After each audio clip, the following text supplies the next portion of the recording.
coisa que a gente não consegue ver aqui, no mundo material mesmo, e que a gente consegue acessar de alguma forma através da música, da pintura, das artes. E a gente não vê mesmo assim concretamente, a gente sente. E a gente expressa isso que a gente sente através da música, da pintura, dos quadrinhos, dos filmes, seja o que for, para conseguir, parece que, concretizar isso que a gente sente e não consegue ver.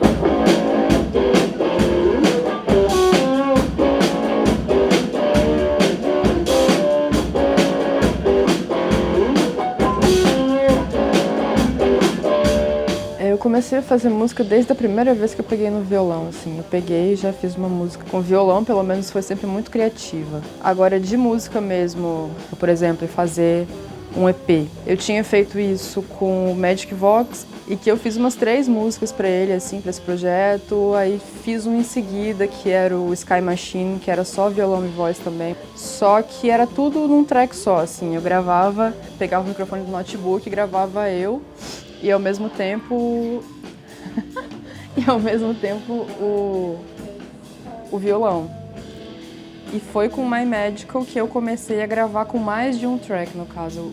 Eu não tinha o equipamento necessário, eu gravei com o microfone do notebook mesmo, colocando o notebook ali na frente da caixa do amplificador que eu tenho. E a voz, a mesma coisa, colocando na frente do rosto para gravar a voz, tudo com o microfone do notebook, porque eu não tinha esse equipamento. E eu fui gravando várias vozes, várias guitarras, fazendo bateria programada no computador para conseguir chegar a um nível de produção musical que fosse aceitável, assim, né? Aí quando eu fui pra Colatina que eu comprei uns equipamentos outros, assim, eu comprei uma plaquinha de áudio, uns microfones para tipo microfonar a guitarra e um condensador para gravar a voz. Que foi quando eu gravei a última música, que foi a Dreaming Pool, que inclusive abre o EP. Que ela é gravada com esse equipamento que é um tanto melhor, assim, né? Pelo menos não é o microfone do notebook. Mas foi tudo feito em casa, exatamente do jeito que eu falei, assim. Eu, tipo assim, sei lá, fazia um riff de guitarra, inventava um groove na bateria para esse riff, ia desenvolvendo isso, gravando por cima. Esse é mais ou menos o padrão, assim. Por exemplo, agora pro álbum, tem algumas músicas que eu fiz violão e voz. Só violão e voz, e eu não faço nem ideia de como vai ser a bateria, então aí já veio a composição inteira antes da bateria. No EP foi mais assim, composto como se fossem recortes, assim, como se fosse uma colagem. Os pedaços iam sendo feitos, eu ia fazendo um pedaço, fazia um outro, aí daí a pouco ele já se juntava com um outro que eu tinha criado na minha cabeça e ele ia crescendo. Agora no álbum tá mais uma coisa mais organizada, assim, digamos. Ele já tem uma estrutura e essa estrutura ela já tá meio fixa, assim. Então eu vou ter que ir meio que preenchendo as coisas nessa estrutura que já tá meio fixa. Só que ela também não é fixa completamente, né? Ela vai se modificando.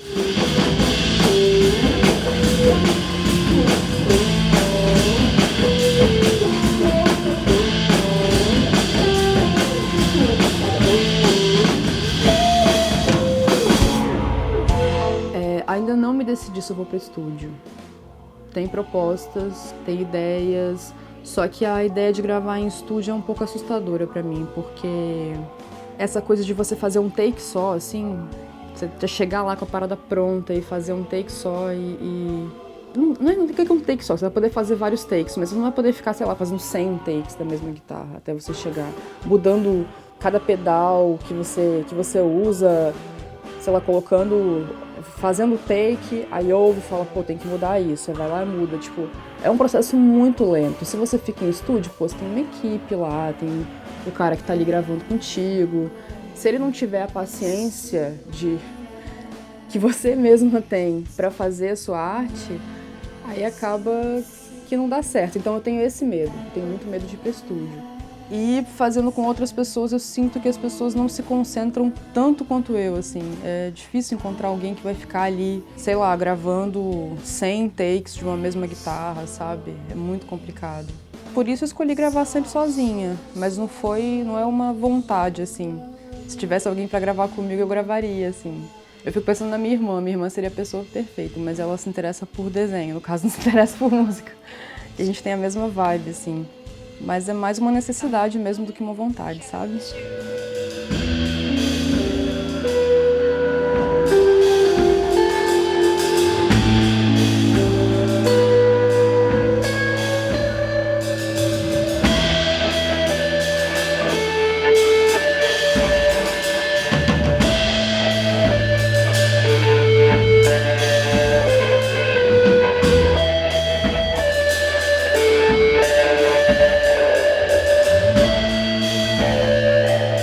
o Jaime da TSM. Ele é o grande responsável pelo My Magical ter se tornado uma banda mesmo. Porque ele chegou, me chamou na chincha e falou, ó, tem que ter banda, vamos fazer, já tá com um rock programado no mãozinha já pra gente tocar, vambora.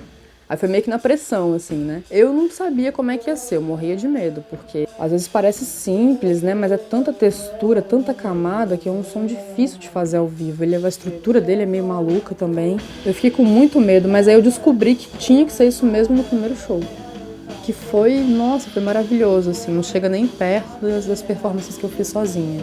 Nossa, cara, chega a arrepiar na hora de lembrar, assim, é uma energia muito forte quando você divide o trabalho com outras pessoas, né?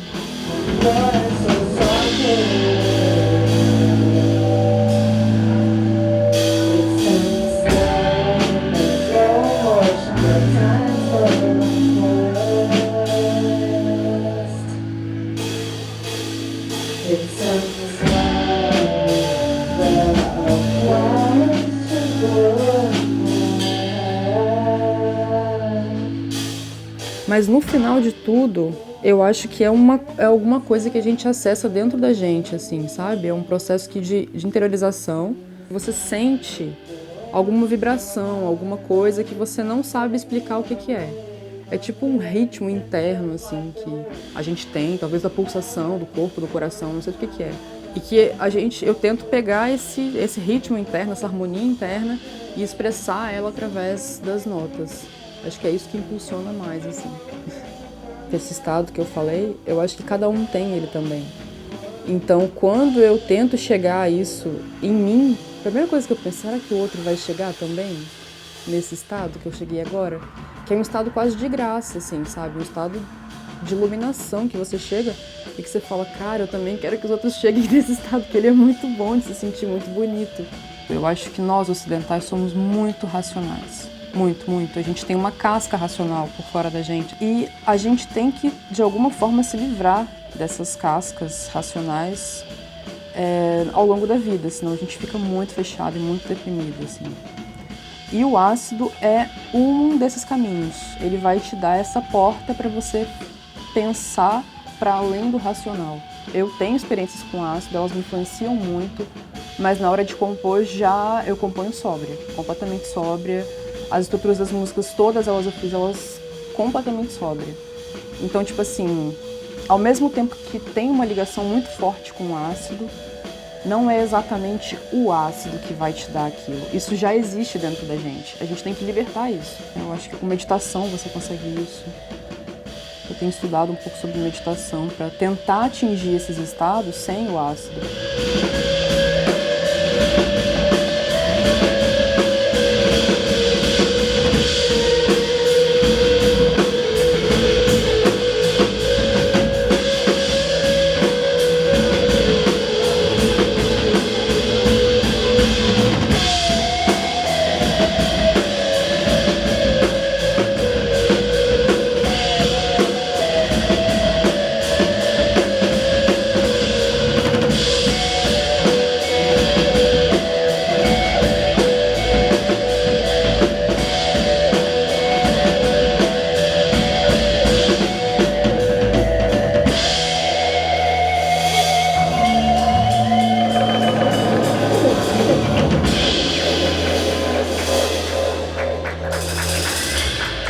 Eu sinto que as pessoas são muito livres dentro delas mesmas, mas na hora de fazer, elas não são tão livres. E isso me incomoda um pouco na cena que a gente tem. Eu acho que as pessoas deveriam arriscar mais. Elas deveriam acreditar mais naquilo que o interior delas diz pra elas. E não aquilo que, tipo, sei lá, uma outra voz externa diz pra elas, sabe? Por isso que, tipo, pra mim o Muddy Brothers é a nossa banda. Pra mim é um exemplo de banda, assim, sabe? Porque, pô, eles estão ali sempre seguindo o caminho deles. E eles estão nessa já faz muito tempo e cada vez se renovando nesse negócio que eles criaram pra eles mesmos. Sempre ouvindo essa voz interior, né? Que não é manipulada por nada. Talvez nem seja isso, talvez as pessoas ouçam e eu que não esteja percebendo. Mas eu sinto, então eu devo falar, né? Eu sinto isso, que as pessoas devem lutar mais pra expressar a liberdade que tem, tipo, dentro delas. E fazer um trabalho realmente sincero e inovador, né? Eu acho que é assim que a arte se transforma, que a vida se transforma, que tudo se transforma. Parece que cada lugar é um organismo vivo que se organiza de tal modo que você vai entrar ali e vai entender como aquilo funciona. Então, cada vez que você vai para fora e toca em uma outra cidade, em um outro estado, é muito incrível, assim. Eu acho muito importante, porque se você se fecha só aqui, você vai meio que fechar sua cabeça mesmo, porque aqui é o jeito que se dão as coisas aqui, sabe? Ele tem uma vida própria, que em outro lugar é uma outra vida própria. Então você vai para outro lugar, você vai ter acesso a isso e vai abrir sua cabeça de alguma forma. E isso é muito libertador, tanto para a forma de organizar uma banda, quanto para a própria criação mesmo. Você vai para fora, você vê um monte de banda, tipo, tem bandas que você vê que você fica assim, você nem acredita, sabe? Você nem sabia que existia, nunca teria chegado para você se você não tivesse ido lá.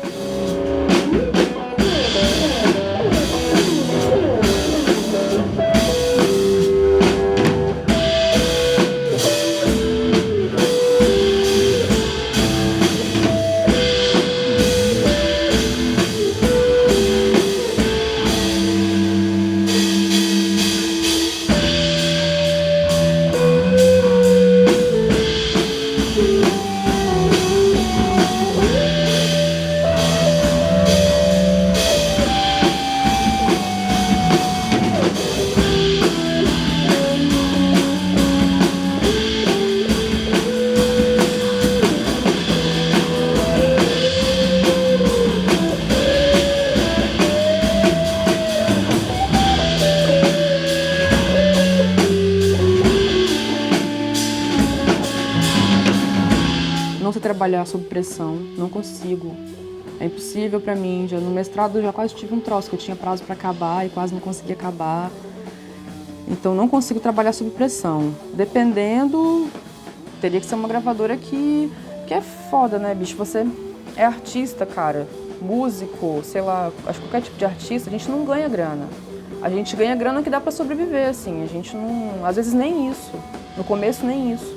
Então, se chega uma pessoa que fala que vai te apoiar financeiramente, já tem um caixa que fala que vai te apoiar financeiramente nisso que você quer fazer, é óbvio que sim, que você aceita. Só que depende também da forma que a pessoa trata isso, sabe? A questão financeira, ela é muito complicada.